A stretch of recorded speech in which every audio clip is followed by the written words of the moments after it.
संभाजीराजांनी हात स्पर्श दिलेले दुसरे तबक कारभाऱ्यांनी म्होलोजी घोरपड्यांसमोर धरले. म्होलोजी बाबा, आजपासून पन्हाळ्याची सरनौबती तुमच्या अखत्यारीत देत आहोत आम्ही. विश्वास आहे तुम्ही ती संताजी बहिर्जींच्या मदतीने सांभाळाल. जी म्होलोजी आणि त्यांचे पुत्र संताजी बहिर्जी मुजरा देत लवले. हत्यारे, पेहराव, कडी, तोडे देऊन संभाजीराजांनी रावजी पंडित, आनंदराव, रूपाजी, जोत्याजी, अंतोजी सर्वांचा इतमामी मरातब केला. पन्हाळ्यावर नवे किल्लेदार, हवालदार नामजाद केले. ते बघताना सर्वांना वाटले की आपण रायगडावरच आहोत. चला, फौजेची दरफती नजरेखाली घालू. सर्वांना बरोबर घेत संभाजीराजांनी सदर सोडली. सगळा पन्हाळगड आता मावळ्यांनी फुलून उठला होता. एकाएकी गोटातील दरफती बारकाव्यानं नजरेखाली घालीत खाशा मेळ्याने संभाजीराजे चालले. त्यांना हात खाली घ्यायला वाव मिळू नये असे अदब मुजरे झडू लागले. मावळतीच्या तटाने चालत ते सर्वांसह कोकण दरवाज्यावर आले. दूरवर दिसणारे मसाईचे पठार काळवटून आले होते. झाडे कुदनीला पडली होती. वावटळीने उठवलेले धुळीचे खांब गरगरताना दिसू लागले. हा हा म्हणता काळ्या ढगांची छपरी कोकण दरवाज्यावर चालून आली. पावसाचे टपटपीत शिंतोडे उतरू लागले. डोळे आकर्षून आभाळ निरखत हंबीरराव म्हणाले, वळीव धरलाय, निघावं. मामासाहेब, मृगापूर्वी पन्हाळा सोडला पाहिजे. आता फौजबंदी मनाजोगी झाली आहे. तेच म्हणतो आम्ही. एकदा आबाळ धरलं की जागचं हलू देणार नाही. संभाजीराजा मागून पायऱ्या उतरणाऱ्या हंबीररावांनी सल्ला दिला. आभाळाची कैद तोडून वाळीवाची झड तडतडत कोकण दरवाज्यावर कोसळू लागली. म्होलोजी बाबा, गड राखून सावधानगीनं असा. आम्ही निरोप देताच कोठीचे कैदी हत्यारी पहाऱ्यात बंदोबस्तानं रायगडी पाठवा, येतो आम्ही. संभाजीराजांनी म्होलोजींना खांदा भेट दिली. पन्हाळ्याच्या चौदरवाज्यावर नगारे चौघड्यांची झड उठली. शिंगाच्या ललकाऱ्या फुटल्या. हात छताशी नेत राजांनी पन्हाळ्याला मान दिला आणि एका झेपेतच रिकीब भरून चंद्रावत नावाच्या जनावरावर मान जमवली. चंद्रावत नावासारखाच होता. चंद्ररंगी, सफेद, 20,000 जानकुर्बान बांडा मावळ पाठीशी घेत राजे हंबीररावांसह चौदरवाजा बाहेर पडले. कदंबात चालीवर गड उतरू लागले.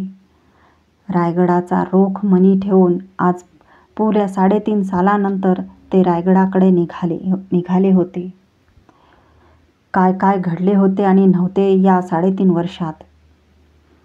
गेल्या आबासाहेबांचे काळीज वेधी बोल राजांच्या मनी तरारून उठले. जंजिऱ्यावर हबशी मान ठेवून खंदेरीवर टोपीकर जलदुर्ग उठू देत नाही. आज ना उद्या औरंगजेबाची हवस दख्खनेत उतरणार याची जरा चिंता ठेवा. त्यासाठी मावळा व्हा. हे असं लांबच्या पल्ल्याचं बोलणं आम्ही 2च मुखातून ऐकलं. एक आबासाहेबांच्या आणि दुसरं थोरल्या आऊंच्या. कुठे आहेत ते? गेले नाही. कानशिलाशी भिडणाऱ्या गडवाऱ्यातूनच त्यांना शब्द ऐकू येत आहेत असे वाटले. तुम्हास यश देणार आई थोर आहे. जी, आम्ही मावळाचा झालो आहोत आता. एका अनामिक बळाने संभाजीराजांचा ऊर ठासून भरला. हात पंजा उठवून त्यांनी भर दमाची टाच दिली. चंद्रावत खेकाळत चौटापांवर उधळला. वारणा नदी पार करून 32 शिराळ्यामार्गे संभाजीराजांची फौज कराड प्रांतावर आली. पहिला तळ पडला. डेरे शामियाने उठले. मुदपाकासाठी खानसाम्यांनी दगडी चुलवाने उठवून आकट्या शिलगावल्या. त्यावर चढलेली भगोनी रटरटू लागली. तळाचा देख टाकून परतणाऱ्या संभाजीराजांना हंबीरराव कुणबाऊ मायेने म्हणाले, युवराज, एक अर्जी हाय, म्हटलीसा तर घालू पायाशी. मामासाहेब, असं दप्तरी का बोलता? सांगा की, कोण अर्जी आहे? आम्ही चाकरं माणसं, पायरी सोडून भागत नाही. इथनं एका मजलवर आमचं गावठाणं हाय. मर्जी होईल तर कुलदेवीचं, वागेश्वरीचं दर्शन करावं. गरीबा घरी हात वलं करावत. हंबीररावांचा गावरान प्रेम बघून संभाजीराजे गहिवरून आले. त्यांच्यासमोर येत म्हणाले, माफ करा मामासाहेब, आम्हीच आमच्या सरलष्करांच्या कुलदेवतेचं दर्शन करण्याची इच्छा करायला पाहिजे होती. तसं मनीही आलं होतं, पण तळबीड हे महाराणी मातोश्रींचं माहेर असल्यानं संकोच केला. पण आम्ही जरूर येऊ आपल्या घरी हात ओले करण्यास. हंबीररावांची चर्या उजळली. ते तयारीसाठी पुढे निघून गेले. संध्याकाळ धरून 50 घोडा तळबीडच्या वाटेला लागला. संभाजीराजांनी हंबीररावांच्या वडिलांच्या धारोजींच्या छत्रीसमोर माथा टेकून मगच मोहित्यांच्या वाड्यात प्रवेश केला. देवघरातील कुलदेवी वागेश्वरीचे दर्शन घेतले. देवीला चोळी खणाचा साज दिला. रात्री हंबीररावांच्या माझघरी खणात संभाजीराजांना घेर धरलेल्या हंबीरराव, आनंदराव, रूपाजी, शंकराजी यांची पंगत बसली. पहाट धरून सारे तळबिडाहून निघून तळावर आले.